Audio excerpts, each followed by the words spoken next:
popular brands or something. I've launched Shonda.com, and that does not give you a lifestyle, it gives you life. I own a night of television and advertising dollars and blah, blah, blah. And it sounds very busy and it sounds very fancy, and when I say it that way, and I think that that is very fine. I work hard, and I like that people know that, because when it comes to hard work, number one, some people out there have ideas when it comes to writers, and number two, some people out there have ideas when it comes to how hard women work, and their ideas can suck it.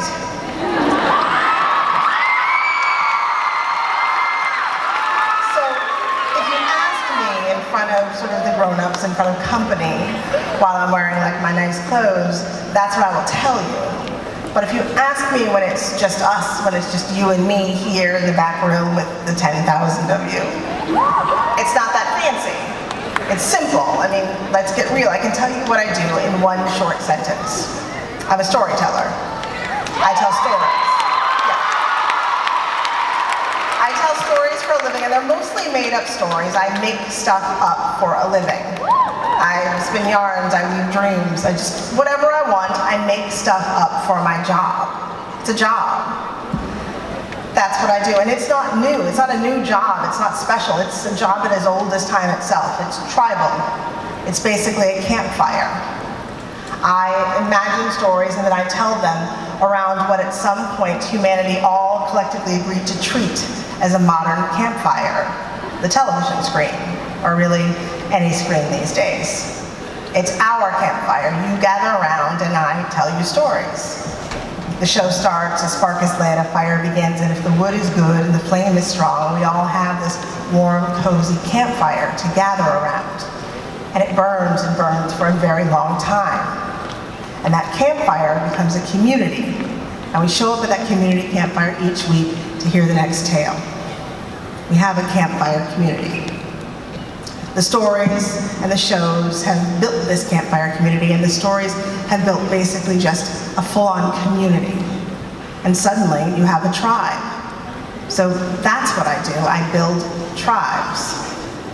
In modern times, that's what a good television show does. It builds tribes, it builds communities, it builds a following of loyal fans. It creates stands and shippers. It makes some Olitz people and some Calzonas and some Team Jakes and some wig-snatched Annalise lovers. A tribe is a powerful thing. There's a sense of belonging and a sense of loyalty and a sense of team and a sense of purpose sometimes. Grey's Anatomy is a campfire that burns so bright and so long that its first sparks continue to attract and warm new communities, even while the original community is busy adding logs to the fire for the 340th time in 15 seasons. So I build tribes with campfire stories. But here's the thing that matters. Many of those tribe members are people who maybe have nothing in common except the story I'm telling them. My Shondaland audience is ages 12 to 75. They're all genders, all colors, all abilities. They're in 256 different territories. They speak 67 different languages, and they all gather for the same stories. That means my campfire is burning for an audience of very liberal teenage girls on one side of the globe. At the same time, it burns for a group of very deeply conservative grandmothers on the other side of the globe. And I'm talking about more than 30 million people or so, so all over the world. They couldn't be more different, and they couldn't be more the same. All of those people, so different from one another, absolutely nothing in common, all of them diligently coming together year after year for one reason, one cause, one campfire. I mean, think about that. America, if we can do that for a television show, surely we can figure out how to do it for something as important as democracy. Every election day, we should all be gathering around the same campfire as one community to do the thing that matters most to the future of this country, which is vote. Yeah. So, you know, my friend, First Lady Michelle Obama, was one of the people who asked me to come and speak to you today. She asked me to talk to you about voting, and I was happy to say yes. because Mrs. Obama feels really strongly about the power of voting, and she has launched When We All Vote, You All Know, which is really dedicated to making sure that all of you can be involved and get your voices heard loud and clear. And I'm really glad to support her, and Lin-Manuel, and Janelle Monáe, and Tom Hanks, and Chris Paul, and all these amazing people involved in this organization. Because I know how powerful voting is. And I know you all agree with me. It's amazing to see how active and involved you guys all are in the political process. And if you're not active and involved, now is the time to get active and involved. I will admit that when I was 18 or 22 or so, I was a vote only every 4 years kind of person. And I didn't even pay that much attention to who was running in all the races. I didn't know that much about the candidates. But for several years now, I've been working really hard to fundraise, and I've traveled the country as a campaign surrogate, and I've worked hard on issues that are important to women and girls, and I'm telling you, every election counts. We can't afford to sit back and do nothing now. None of us can.